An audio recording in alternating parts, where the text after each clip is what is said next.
Hello and welcome back to another Tartan Talk Tuesday.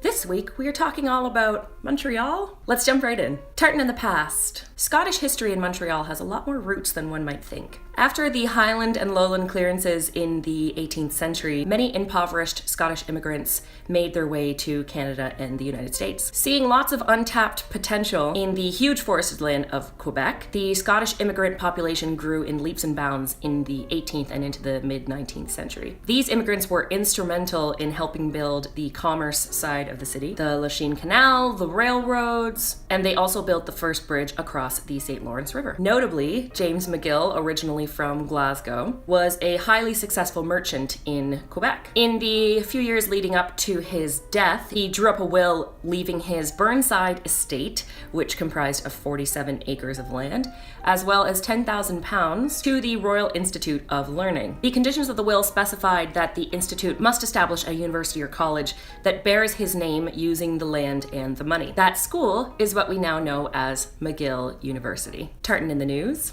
The mayor of Montreal, Denis Coderre, showed off a tartan blazer and a tartan tie at a special unveiling ceremony on Monday evening. The Montreal St. Andrew's Society has developed a new tartan and is called the Montreal 1642 tartan. The 1642, of course, signifying the year that Montreal was founded. The president of the society, Brian McKenzie, was there to present the garments to the mayor, as well as a commemorative plaque showing all of the historical significances of the tartan and what each of the colors mean. The tartan is shown in modern colors, and the blue, white, red, and green are said to represent the founding people of Montreal, which were the Scottish, the Irish, the English, and the French. The Scottish people are represented in the Montreal flag as a thistle.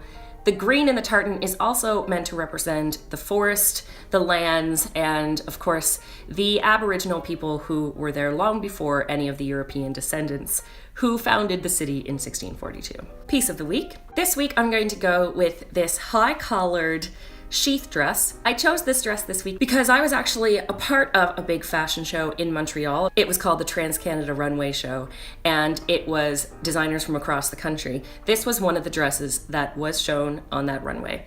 So piece of the week this week is the high collar sheath dress, shown in modern McKenzie. Tartan of the week. This week, the tartan is going to be modern Hamilton, because I actually used it in an interesting project I did on the weekend, a music video for the very talented Cassie and Maggie. They will be launching the music video in May, so stay tuned for that. Thanks very much for tuning in. Don't forget to like, comment, share, and subscribe, and I will see you all next week for another Tartan Talk Tuesday. Cheers.